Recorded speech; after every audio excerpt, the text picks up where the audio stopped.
Ayan mga ka-idol, medyo maliwanag na yung kalangitan. Kaya i-update lang natin yung mga ibon natin dito. Nakapag-out na rin tayo ng dalawang pares, tatlong piraso na ibon na mga bigatin natin. Eto, na-out na natin yung Opa Possible Dan natin at saka Violet Possible Dan na sa halagang 8,000 mga ka-idol. Na-out natin, pares na siya. Meron pa tayong available dito na Violet Possible Dan and then Green Possible Dan mga ka-idol. Yan, i-out natin yan hanggang 8 mga ka-idol. Tapos yung isang Lutino Opa natin kanina, na-out na rin. Kinuha sa atin kanina lang, 6. Medyo mababa yung presyo pero hindi po ganun yung presyo. Tumawad lang yung customer natin na 6,000. Out po natin talaga doon ay nasa 8 po yung mga Lutino Opa. Kasi kailangan lang ni boss at subscriber natin, kaya binigay na natin ng 6 mga ka-idol. Hindi naman tayo mahirap kausap, kaya ganun po natin binigay sa kanya, sa mga subscriber natin mga ka-idol. Tapos ito pa yung available natin na Lutino Split Opa, Split Crimino mga ka-idol. Ayan, bali yan, bibigay natin yan sa Project Opa Lutino and then Opa Crimino mga ka-idol. Dito boss po. Okay. Yun po yung mga ano natin, yung na-in-out natin. Tapos meron pa tayo dito na mga Green Split Opa, Split Pale Palo, Possible Red Factor, and then Green Split Pale Palo, Possible Red Factor. Bali yan mga ka-idol, Project Opa Pale Palo Red Factor ka dyan mga ka-idol. Bali yan, nasa 7,000 po pares Tapos meron pa tayo dito na Green Split Opa, Split Pale Palo, Possible Red Factor, and then Green Split Pale Palo, Possible Red Factor, Project Opa Pale Red Factor ka na dyan mga ka-idol. 7,000 din po siya mga ka-idol. Tapos meron din tayo dito na mga parisan na back-to-back Opa, Possible Red Factor, Project Opa Red Factor ka na dyan mga ka-idol. Bali yan, dalawang pares po yan. Nasa 5,000 po, parisan na po yan mga ka-idol. Tapos ito, meron pa tayo dito ng mga Far Blue Opa Pale Palo, and then Blue Pale Palo Split Opa. Iptak mga ka-idol. Ayan, kitang kita na napakalinis ng Far Blue natin, and then yung Blue Pale Palo na Split Opa mga ka-idol. Yan, out natin dyan, nasa 8 mga ka-idol. Tapos meron pa tayo dito na Green Opa, Split Pale Palo, and then Blue Pale Palo, Project Opa Pale ka na dyan. 3,500 lang po yan mga ka-idol. Kasi ito pa yung isa, Green Opa, Split Pale Palo, and then Blue Pale Possible Opa. Itkak mga ka-idol. Yung hen kasi dyan yung babae, yung Blue Pale bali yung lalaki. Yan, nasa 3,500 din po yan mga ka-idol. Tapos sa mga gustong mag-project ng mga Opa Lutino, meron tayo dito 3 pares. Kaso 5 na lang yung natitira natin. Kinuha yung kak kanina mga ka-idol. Ayan, yung hen natin ay nasa 1,500 Opa Split Ino. Etong pares na to mga ka-idol ay nasa 3,000 po pares. Yan Opa Split Ino. Ayan po.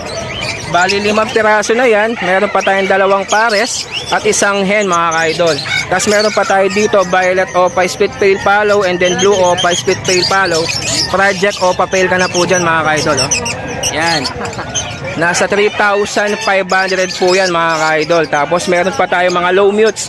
Ano natin yan, mention natin yung mga mahilig sa mga low mutation, lalo sa mga pet shop, yung mga may poultry supply na nag-i-stock ng mga ibon nila doon o kaya nagbebenta. Pwede po tayo na magbigay sa kanila or mag-supply sa kanila. Meron po tayong pagkukuhanan ng mga low mutation sa mga kaibigan natin. Katulad nyan, may order po tayo dito sa Bukawi, Bulacan na nagbabuy and sell din po siya dito ng mga low mutation. Kaya kung gusto nyong kumuha, indicate natin contact number natin para masend ko sa inyo kung magkano yung presyo ng mga low mutation natin, ng mga Far Blue, mga Fisher, and then mga Green Fisher po natin. Ayan, na-out po natin dito ay nasa 250 pesos per piraso po. Ayan mga ka-idol. Ayan po yung mga ibon natin na dala po natin ngayon. Tapos mamaya lilipat tayo kay Gio Aviary. Tapos mamaya ayan pa yung mga dala namin na mahaba po yung dala namin mga lamesa dito. Meron pa sa ibaba. Ayan Yan. Tapos meron pa tayo dito na mga customer natin na nag-order sa atin, na naka-reservation na po sila na project Opa Pale Palo, Violet Ewing, Opa Split Pale Palo, and then Violet Bar Blue, Opa Split Pale Palo mga ka-idol. Ayan, oh. Tapos meron pa dito Possible Red Factor na in-order sa atin, 2 pares. At saka isang Green Opa Dilute mga ka-idol. Ayan, oh. Na-order natin yan, na kinuha sa atin ng isang vlogger. Kaya papasalamat tayo sa kanya sa pagkuha ng mga African lovebirds natin. Ayan po mga ka-idol, ha. Pakita lang natin. Yan. Hello kay Bimbi. Mga ka-idol, ayan, maraming salamat. Mamaya update natin yung mga dala natin dito.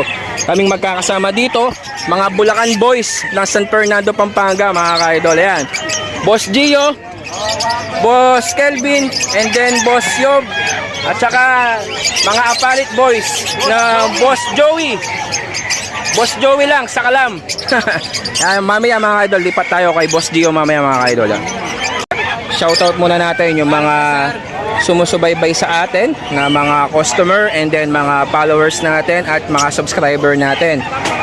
Shoutout natin kay Ma'am Melody Me, at saka po kay Romnick Apo de la Cruz, Jennifer Lingat Pilar, and Rogel Pilar, Don Roaya, Junjun Domikel Rodriguez, John Kenneth Bibiano, Olinar Jose, Papam Birds TV, Mark David, Yan Vlog, GJY Mini Aviary, Selvin Bass, Ibon ni Jun. Pakisuporta na lang po yung kanyang channel mga ka-idol. Tapos kay Elmer Junior Kilaton from 3Y Aviary from Pasay mga ka-idol. Shoutout po sa inyo mga ka-idol. Kaya maraming salamat sa mga suporta nyo at patuloy na nanonood ng ating mga vlog mga ka-idol. Mamaya mag-update tayo sa Bukawi ngayon. Yan.